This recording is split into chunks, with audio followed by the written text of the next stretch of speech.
Greetings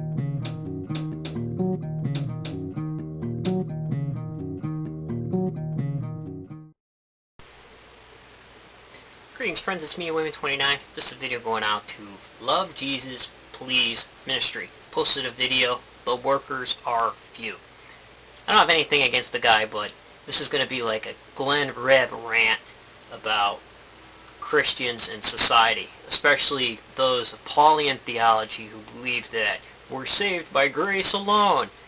I disagree, because that's what dug the hole and is a result of the video right there.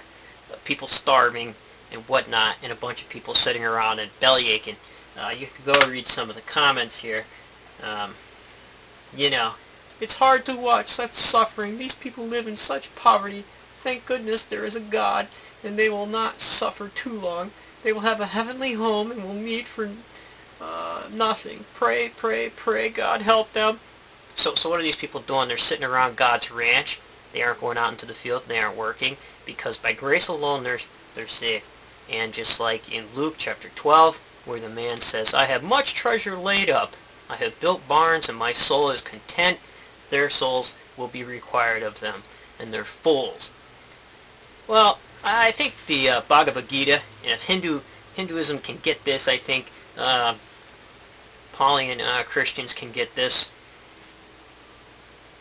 Thus spoke the Lord of creation, chapter 3, verse 10, in the Bhagavad Gita. Thus spoke the Lord of creation when he made both man and sacrifice. By sacrifice thou shalt multiply and obtain all thy desires. By sacrifice shalt thou honor the gods, and the gods will then love thee. And thus in harmony with them shalt thou attain the supreme good. For pleased with thy sacrifice, the gods will grant to thee the joy of thy desires. Only a thief would enjoy their gifts and not offer them in sacrifice. So, are we sacrificing for Jesus? Are we sacrificing for God, just sitting around his house complaining how nothing's getting done and telling God how awesome he is, and yet we're eating his food, we're sitting around watching his TV, and we're being a bunch of freeloaders? So, if Hinduism can get it, I think that we can get it. And why make heaven a selfish desire? Why not do good for the sake of doing good? And as it says in James, he who knows to do good and does it not, unto him it is sin. So all you Christians who are saying, oh, we have treasures laid up in heaven, it is well with our soul, we will be at peace, we'll eat, drink, and be merry, you're wrong. You're going to be rudely awakened if the judgment that you preach is coming. So check out also James chapter 2 and see what he has to say about it, because that might be in direct retaliation to what Paul was teaching. So maybe the Jews had it right, maybe the Hindus had it right, because to follow Torah, you not only followed Torah, the law code, you also helped your neighbor, and that was a part of securing your righteousness. Because if you did not do good where you should have, you would not be following Torah. And so here, in my opinion, you are not a Christian if you know to do good and you don't do it. So I would encourage everybody to get off their lazy dust and think about doing something. You know, I got Jehovah's Witness showing up at my door. Nothing against them. So what do they hand me? They hand me literature. You know, I don't care about literature.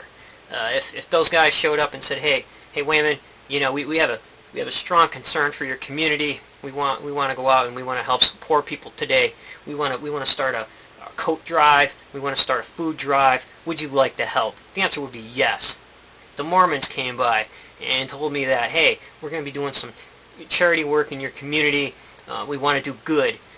The answer to that would be yes. I don't care about their background. I don't care about their motivations, as long as they're doing good for the community. And the problem is today we have too many selfish desires. And even heaven is a selfish desire, and it gets in the way of us doing things. I'm guilty of it. I am the worst offender. I was taking Mrs. Wayman 29 on her vacation over the Thanksgiving holiday to her mother's. I passed 2 cars with flat tires, and something inside of me, or I said to myself, or if I was a Christian, I would say I was convicted that I should have stopped and helped those people. I sinned. However, my repentance is not only telling the Creator that I'm sorry, or saying to myself I will not do it again. It is also the next time I see somebody and I feel I can help, I will stop and help them. No questions asked, no motivation. I will just stop and help them because it's the right thing to do.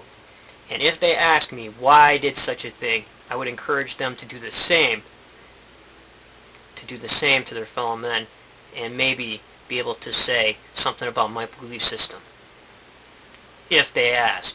But my belief system is not the only reason why I would be there doing good. I'd be doing good for the sake of doing good first. You cannot feed a starving person the gospel, because the only thing that they would get out of it is ink poisoning from the print that was printed on the pages. So take care, friends, and remember, be responsible, do the right thing, do justice, love mercy, and remember, if everybody's thinking alike, then somebody isn't thinking.